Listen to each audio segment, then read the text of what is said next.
I hope everyone out there is enjoying their weekend this Sunday, 13 November 2022, roughly 15:40 hours. That is 3:40 p.m. in the afternoon for those of you in the civilian world. Here on the northeast coast of Florida, it is currently 63.7 degrees. We had a high of 71.6, and we'll have a low of 62.2. South-southwest winds about 2 miles an hour.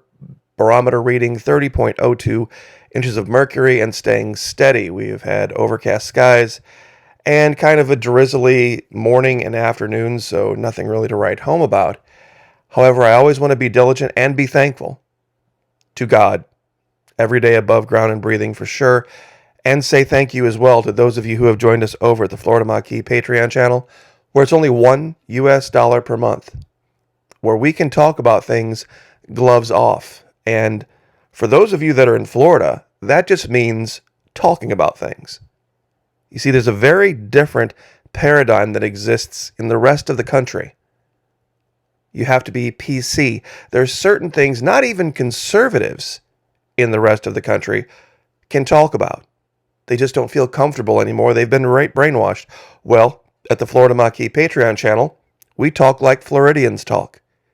We just put it all out there. And if anybody gets offended, that's just the case. We don't worry about it. Only $1 per month, even less if you sign up for an entire year. It is fully refundable up to 90 days. This is the lowest allowable level. And you can inbox me over there. If you don't like the content, many people have. They've typed long diatribes after having paid their dollar about how wrong I was for speaking my mind. It also just encourages me to keep doing that, because it reinforces the point that there are those out there, even in the conservative community, that don't believe certain things should be allowed to be said.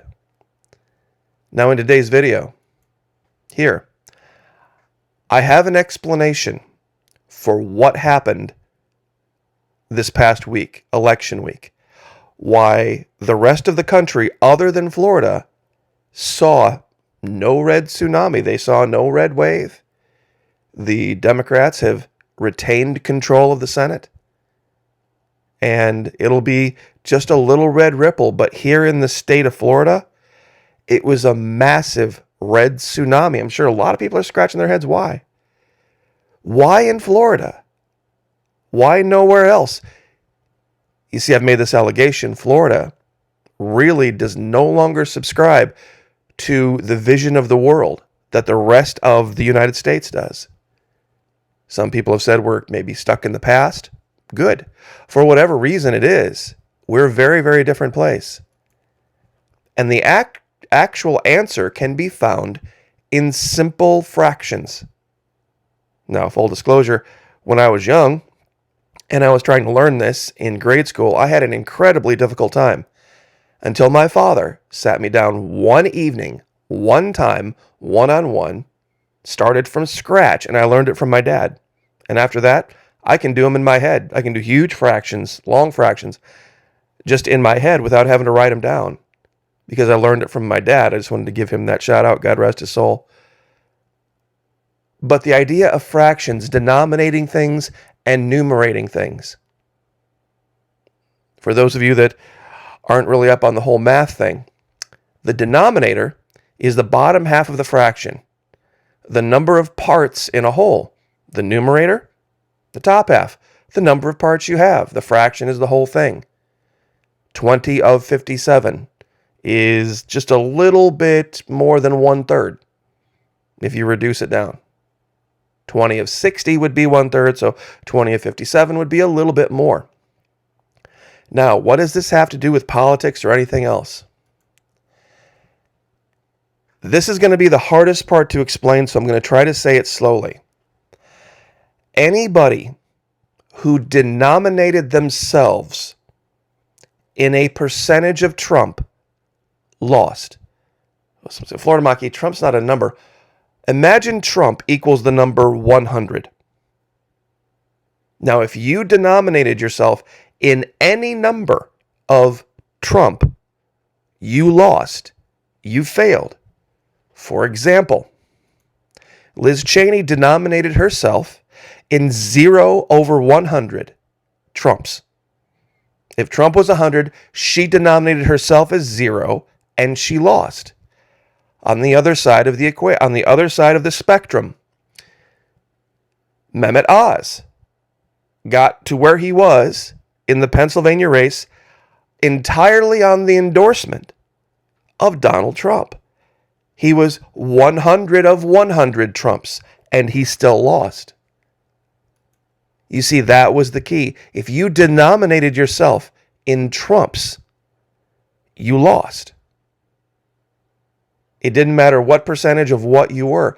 That explains Florida, because everything that happened down here happened irrespective, regardless of what he would like you to believe, of the influence of Trump.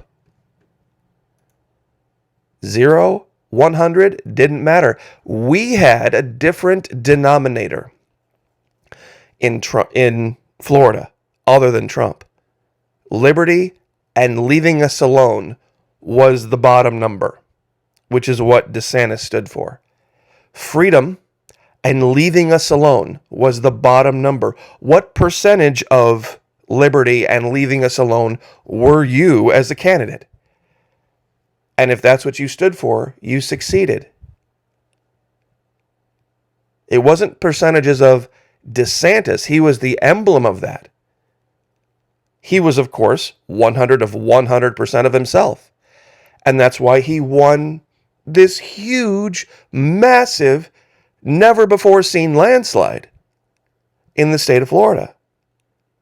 Even in areas that were historically, quote-unquote, blue. And everybody that came along with him in the state of Florida, in our state house and state senate, it was an absolute, I hate to use the words over and over again, it was a tsunami, it was an avalanche, it was a crushing defeat. And even say what you want about the left understands math. They understand math very clearly. Now, I've used this image before. This is before last week. We had a 24 to 16 majority in the Senate, state Senate in Florida. This is what it is now. It is 28 to 12. It is a 70-30 majority in the Florida State Senate. Oh, but it gets better.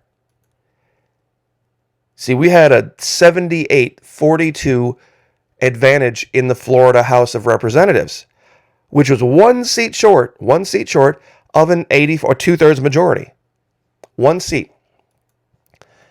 After this past week, we now have an 85 to 35 advantage. 71% to 29%. If you took that out to a national stage, we only have 120 people in our House of Representatives. If you took that fraction out to a national level, meaning the equivalent of the 435 representatives in the National House, it would be the equivalent of having a 309 to 126 majority in D.C. That's how much of a whitewash it was in Florida. It wasn't even close. For all intents and real purposes in the state of Florida, given the state of our courts, who's on the ruling council, the governor, the Democrats might as well not even get out of their pajamas. They might as well work from home. Because there's absolutely no part of their agenda, if the Florida House wanted to, would get heard. Not one Democrat would have literally one word come out of their mouth. That's how bad it was. Oh, and by the way, flmilitia.org, flmilitia.org. I am the strength of the Union, defender of the Republic. We know our constitutional duty, and we will defend the Florida Bill of Rights by any means necessary. Florida State Militia, we are Florida's Sons of Liberty. flmilitia.org, flmilitia.org. See, this isn't popular anywhere else. Maybe Texas. Maybe Tennessee. But this is something our governor stood up and promoted in front of cameras. our state militia that answers only to our state. You see, we remember things. We keep the receipts. Those of you that think I'm wrong about the whole denominator in Trump thing, we remember Parkland. Why? Because, well, Parkland was in Florida, number one, and the first words out of President 45's mouth, take guns early. I like taking guns early. Take the guns. And strangely, now we have a man in D.C. that seems to want to echo the same sentiment. You see, this is zero over liberty. This is zero liberties. That's why the man in the lower left here no longer matters to anyone in Florida, anyone of note in Florida. This doesn't fly. This was the end of the end for him here. Our unalterable resolution should be to be free. Sam Adams. Timid men prefer the calm of despotism to the boisterous sea of liberty. You see, that's the problem. This is the crux of what I said earlier about how the conservative movement in the rest of the country has no resemblance to the conservative movement in Florida. Because they're timid men. They don't want to offend anybody. They're afraid of being called a king. They're afraid of saying, we're in charge. You see, this whole idea of America saved democracy. America saved democracy. Do you know what that means to the left? That means shared power. That means not winning. That means participation trophies for everybody. They love the idea of 50-50 Senate. Always. They don't want anybody to win, anybody to be seen as a loser, anybody to be seen as being defeated. See, it doesn't work for them.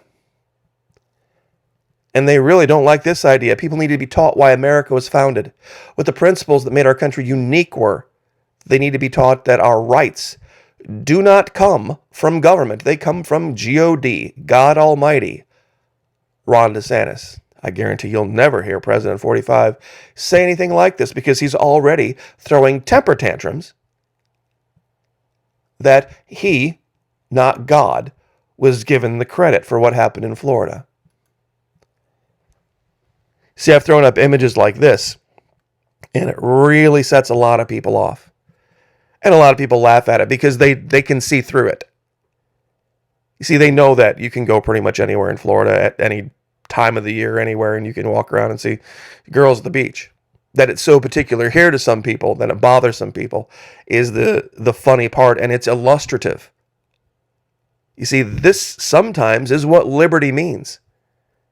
Liberty means people running around at the beach wearing less than maybe what you think they should wear.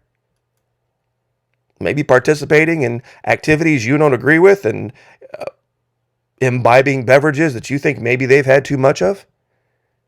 You see, that's the boisterous liberty. Boisterous liberty. You see, you can go as the governor of the state and you can hang out and you can drink beer. And you can also have a family at home and be a dad and be a role model. You see, some might say, Florida Marquis, isn't it a little sexist of you to... Let me introduce you to Laurel M. Lee, the former Secretary of State of Florida. A lot of people don't realize that the number 2 and number 3 positions in the state of Florida were held by women. Still are. She was our Secretary of State and now is holding a House seat in Washington, D.C. on behalf of the state of Florida. The woman in the lower left, Ashley Moody. She's the top cop in the state of Florida. Lower right, the number 2 in charge, Hispanic woman, Jeanette Nunez, Lieutenant Governor. And those of you who don't think the First Lady has any influence, think again. Think again. And no, by the top cop, Ashley Moody, took over for the former top cop. This is, of course the name runs out of my head right now. Son of a gun. Son of a gun. The former top cop, Pam Bondi. Boy, that was crazy. Pam Bondi was the former top cop. The current top cop is married to a police officer. She's his boss. There's no sexism in the state of Florida. They didn't get those jobs because they were women. They got the jobs because they were the best qualified. And that's really what the governor's book was all about. You see, way back when Trump was still a Democrat, a liberal, out of Manhattan, Governor DeSantis was writing a book called Dreams from Our Founding Fathers. And you can look that up. You can look that up when Trump flipped back from he was a Democrat, and then he was a Republican, and then he was a Democrat, and then independent, and then a Republican again, and back and forth and back and forth and back and forth. Always a conservative, and not just because Trump made him one. I want you to go all the way back to 2010. You see, this is when Ron DeSantis wrote this book, Dreams from Our Founding Fathers, First Principles in the Age of Obama. Had a signed copy dated 13 October 2011. Go back to 2010. Read this book. And this is what I'll leave with, and this is what I get a lot of, especially moralists, a lot of Bible thumpers. You see, in a place of liberty, in a place of boisterous liberty, guess what? Sometimes couples have unorthodox relationships, open relationships. Sometimes older couples get together with other older couples and they toss all their keys in a bowl. There's corporal punishment. Oh, I can't believe you showed this. Yeah. This is something that a lot of the country has gotten away from. There are things that go on that people love to point their moral fingers at.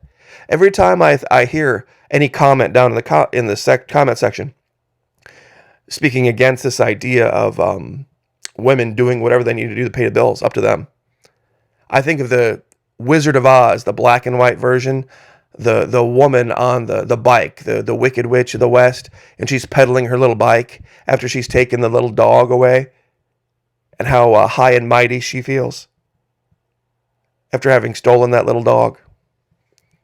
So just know that's exactly what you're seeing like.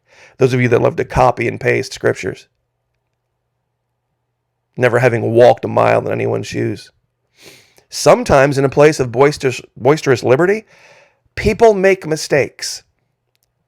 People make mistakes that the only way they learn from those mistakes is having something bad happen to them.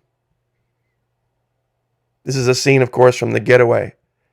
Lower right, we were talking about what might happen after the mass prisoner release across this country, that what worked in the past won't work in the present. And this infamous scene from Forrest Gump. Sometimes people do things that on the face of it seem wrong at the moment to achieve a greater good down the road that nobody else can see. This is, of course, that scene where Sally Field does what she needs to do to make sure that her son's test scores get forged so that he can go to a real school. And this is, of course, the scene from The Walking Dead where, once again, in a place of boisterous liberty, which is really the irony of, if you think about it, of the zombie apocalypse. I mean, talk about liberty. I mean, if it's going to take a giant horde of zombies to get the rest of the country onto the same sheet of music as Florida, then so be it. This is, of course, the Andrea character that ends up shacking up with a guy who is wholly evil for the express long-term purpose down the road of helping her friends get food and shelter and protection and arms and everything else. It's what everybody missed in the series. That what she did, sacrificing whatever self-esteem she had at the moment to help her friends, was really the big story of that season, but many people can't see that. So, this is the story of Florida. This is why Florida had the red tsunami and everyone else didn't. It's the whole Florida man story. The idea of doing whatever based on boisterous, unbridled, unfettered liberty. That sometimes, I guess, gets moralists' nose out of joint. You can't have both. You can't have both. You can't have moralists using the government as a club to get their way in society without giving up liberty. And is that not what our founding fathers fought for? I'm going to leave you with two specific examples that I would love anyone to disprove. Back in the 1700s, after we defeated the king, there were no immigration officials. It was not part of the government. People talk about the mass invasion from the southern border. They're invading our... Not only was there no department assigned to keep people from coming here, there was no desire to even create one. It was supposed to be a land of freedom and a land of liberty. But Florida Maquis, they're bringing all these drugs. You don't think there were already drugs in Florida and everywhere else? Heroin, morphine, codeine, cocaine, cannabis were widely available and easy to get all the way until the late 1800s, 1900s.